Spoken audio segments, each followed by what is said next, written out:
shooting this video from my friend's house, who's like a brother to me, and he's letting me stay with him for the holidays while I visit family and whatnot.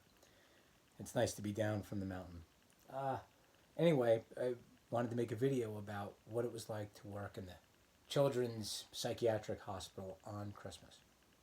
In my early 20s, I was fortunate enough to get a job working in the hospital, and I worked with kids who had been, you know, in a lockdown psychiatric facility. And for the most part, it was a lot of horrible abuse. I was a tough guy, and from the Bronx, and I got lots of great stories of living an exciting life.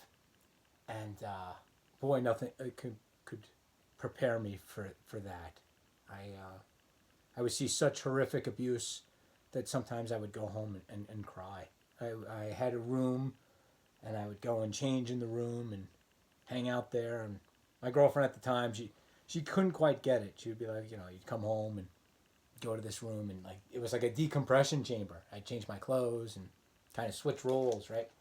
Anyway, let's get back to the Christmas thing. So every year, for the most part, I worked in the children's hospital there, and while people took off. And one year we had this brother and sister. They had been living in cages and had been really badly abused.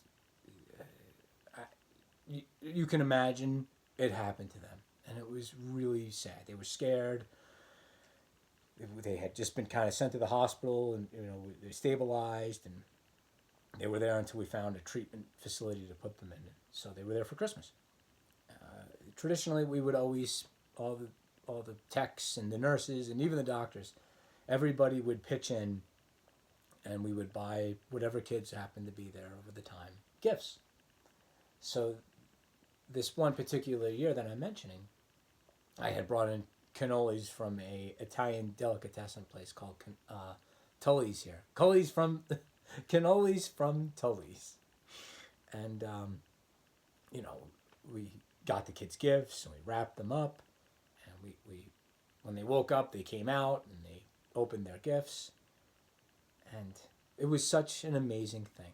It meant the world to them. To be, like I said, living in a cage the week before, to coming in and having a Christmas, even though it was in the hospital.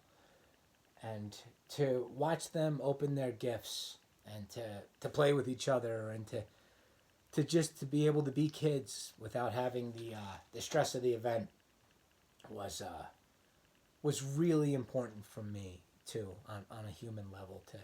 It really reminded me, and I have to remind myself of this from time, that like how good we have it sometimes. I hated Christmas when I was a kid. We were poor. We were in the Bronx, and my parents were in and out of prison, and I remember the phone call. You've got to collect call from an inmate at the New York State Correctional Facility, and that was if you were lucky to get that call on Christmas, because everybody was using the phones and stuff. But that's nothing compared to children who lived in cages and who suffered consistent, horrific abuse. And so that modicum of joy that we were able to bring them for just that one day, that's really the meaning of Christmas. While we're out there fighting in line for stuff we can't afford, meaningless crap, or dealing with the traffic, or just dealing with the absurd holiday madness, it's really important to remember that out there are people who really are suffering and have nothing. And if you can brighten their day for a little bit, especially the kids, man. I mean, that's really what it's about. Help a kid, or help people down and out. That's the Christmas thing. That's the Christmas spirit, so to speak.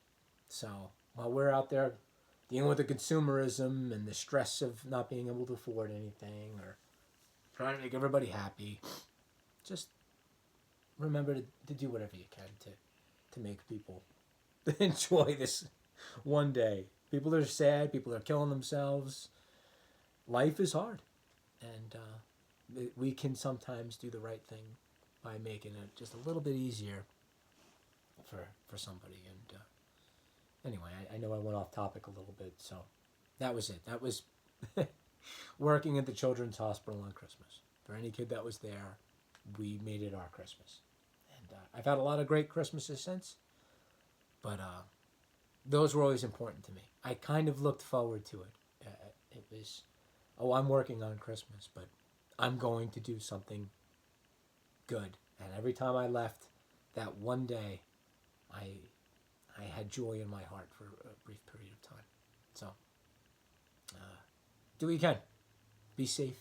Don't stress out. It's going to be okay. And Merry Christmas.